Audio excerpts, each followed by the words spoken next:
সমগ্ৰ অসমৰ লগতে তামোলপুৰতো আৰম্ভ কৰা হয় অমৃত বৃক্ষ আন্দোলনৰ কাৰ্যসূচী। এক পেড় মা কে নাম শীৰ্ষক উক্ত কাৰ্যসূচীৰ আজি তামোলপুৰত আনুষ্ঠানিকভাৱে শুভাৰম্ভ কৰে অসম চৰকাৰ মন্ত্ৰী উৰ্খাও গৌৰা ব্ৰহ্মই। তামোলপুৰ জিলা আয়ুক্ত কাৰ্যালয় প্ৰাংগণত গছপুলি ৰোপণ কৰি অমৃত বৃক্ষৰ কাৰ্যসূচীৰ শুভাৰম্ভ কৰে মন্ত্ৰীগৰাকীয়ে। তামোলপুৰ জিলাখনত ৩,59,০৭৬ জোপা গছপুলি ৰোপণৰ লক্ষ্য নিৰ্ধাৰণ কৰিছে তামোলপুৰ জিলা প্ৰশাসনে। কাৰ্যসূচী শুভাৰম্ভৰ পূৰ্বে তামোলপুৰৰ অভিভাৱক মন্ত্ৰী উৰ্খাও গৌৰা ব্ৰহ্মৰ উপস্থিতিত জিলাখনৰ আয়ুক্ত কাৰ্যালয়ৰ সভাকক্ষত অমৃত বৃক্ষ আন্দোলনৰ লগত সংগতি ৰাখি এখন সাধাৰণ সভা অনুষ্ঠিত কৰা হয়।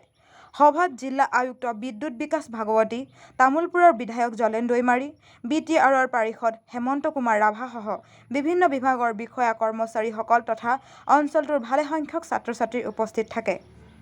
তামোলপুৰৰ পৰা সুমন গড়তুলাৰ ৰিপৰ্ট PPN ডিজিটেল। 2.0 অমৃত বৃক্ষ আন্দোলন আজিৰ পৰা আৰম্ভ কৰা হ'ল, 15 আগষ্টলৈকে চলিব। আজি মুখ্যমন্ত্ৰীয়ে আৰম্ভণি কৰিছে।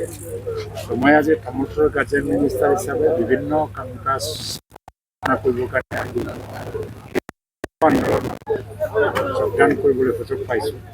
তাৰ লক্ষ্য হ'ল যে 3 কোটি আমি গছপুলি ৰোপণ কৰিম আৰু কমাৰ্চিয়েলি ভাইবল, কমাৰ্চিয়েল ভেলু থকা গছপুলি। ইয়াত দুটা কথা আমি চাইছোঁ যে এটা পৰ্যাবৰণ আৰু এটা হ'ল যে ইকনমিকেলি এটা ৰিচৰ্চ চাইছোঁ। কাৰণ আমাৰ বেষ্ট ইণ্ডাষ্ট্ৰী যথেষ্ট সম্ভাৱনা আছে, তথাপিও আমি বেষ্ট ইণ্ডাষ্ট্ৰীটো ইমান ডেভেলপ কৰিব পৰা নাই। গছপুলি নোপোৱা হৈ গ'ল, বানপানী হ'ল, ইক'লজি ইম্বেলেঞ্চ হৈ গ'ল, সকলো ক্ষেত্ৰতে আৰু প্ৰজন্মক এই শিক্ষাটোকে দিব বিচাৰিছোঁ যে আমি এক্সিষ্ট কৰিবই লাগিব, প্ৰকৃতি আৰু মানুহ। এটা সময় আছিলে মানুহে নিজৰ কাৰণে গছ পুলি ধ্বংস কৰি দিছিলে, গছ বা বনাঞ্চল বনাই। তাৰ পৰিণামবিলাক দেখিছোঁ আমি। বানপানী হয়, মানে যিকোনো সময়ত বানপানী হয়, কেতিয়াবা খৰাং হয়। তো এই ইম্বেলেঞ্চটো দেখি পেলাই আজি ভাৰত বা বিশ্বৰ বিজ্ঞানীসকলে বহুতখিনি ৰিচাৰ্চ কৰিছে। ভৱিষ্যত পৃথিৱী আৰু মানে মানৱতা বা মানুহ ৰক্ষা কৰিব লাগিলে গছপুলি ৰোপণ কৰিব লাগে। আজি এটা বৃহৎ যিটো এটা জন আন্দোলন। যোৱা বছৰ 2023 চনৰ জুন মাহত 8 তাৰিখত এইটো আৰম্ভ কৰিছিলে অসমত। তেতিয়া আমি প্ৰায় 1,19,00,000 গছ ৰোপণ কৰিছিলোঁ। তাৰে 90% মানে গছ বাচি আছে।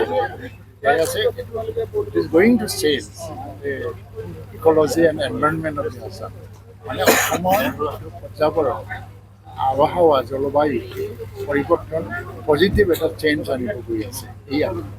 সেইকাৰণে এই আন্দোলনত চবেই ভাগ ল'ল। আজি এই বছৰৰ এইবাৰৰ যিটো গছপুলি ৰোপণ কৰা বৃক্ষ আন্দোলনৰ টেগ লাইন হ'ল এক পেড় মা কে নাম। নামত আমি মানে গছপুলি ৰোপণ কৰিব লাগে। এক পেড় মা কে নাম এইটোৱে টেগ লাইন। আৰু মই ছয়েল কনজাৰ্ভেশ্যন ডিপাৰ্টমেণ্টৰ মিনিষ্টাৰ হিচাপে কাম কৰি আছোঁ। ছয়েল কনজাৰ্ভেশ্যনতো প্লেণ্টেশ্যন হয়। এতিয়া আমি এটা ডিপাৰ্টমেণ্টৰ যিবিলাক প্লেণ্টেশ্যন এই টেগ লাইনটো ব্যৱহাৰ